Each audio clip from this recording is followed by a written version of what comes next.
All right, welcome back to Morning Express. It's now 28 minutes to 7, and in case you're joining us now, welcome.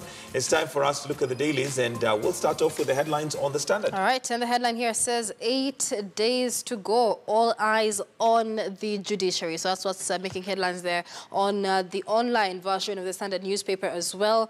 And with 8 days to go, there's still a complicated election there as Raila Odinga boycotts the election, and there are 5 cases in court whose orders, if granted, could derail this election. Absolutely. Looking at the Daily Nation, and on the headline of the Daily Nation, we have standoff as NASA tycoon's home is raided.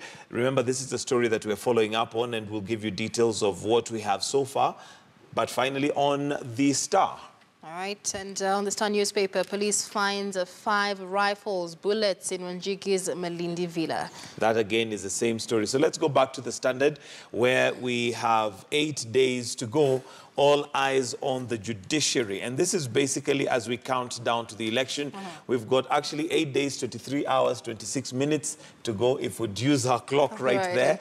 Basically giving us a countdown. But the issue is not even just the 8 days, but there's so many things happening. We now have Haron Mwau, who's gone to court basically to appeal for that, for the election not to be held. All right, and he says it was illegal for IBC to gazette presidential candidates before fresh nominations. And this has become a heated legal discussion, which we'll be discussing in our political point conversation at 7 a.m. The question as to whether there should have been a fresh pre-election nomination exercise carried out before this election, whether it was just Raila Odinga and Uhuru Kenyatta or all of the 8 candidates altogether. So it's been an interesting legal conversation which we're expecting to be ruled on. But another case in court is the Uzalendo Institute of Leadership and Democracy there, which argues that the 2013 presidential election petition rallied on by Raila and Kalonzo to withdraw is not binding, on the court. So it is another case they're going on in court. But we also have more cases.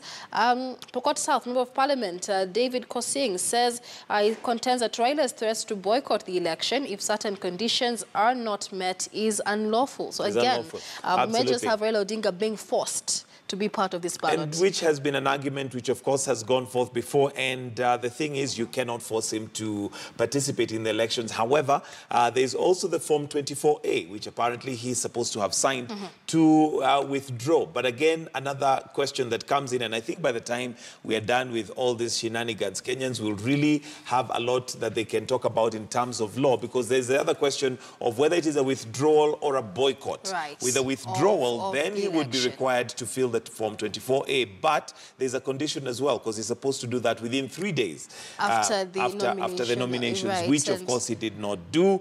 But then with a boycott, then you can literally just decide that you don't want to appear. But I say that the bone of contention with regard to the nomination, again, very differing interpretations of the Constitution, is that there are those who say if then there is no fresh nomination exercise, and then the IBC would be relying on the previous nomination exercise, which Raila Odinga was nominated. So in that case, if we're going with the previous nomination exercise, can the court then forcefully compel him to take part in this election? Absolutely. We'll be hearing the Supreme Court's decision on that next week, something that's definitely likely to further throw this into disarray. Yes, and the other question, of course, is as per the Constitution, for the elections to be valid, they need to have taken place in the 290 different constituencies. Right. Question is, with Raila boycotting, does that mean there are some constituencies that may actually not participate at all, or what would happen? And in that case, then we're back to the Supreme Court. All right, and the question is it worth it then to proceed with this election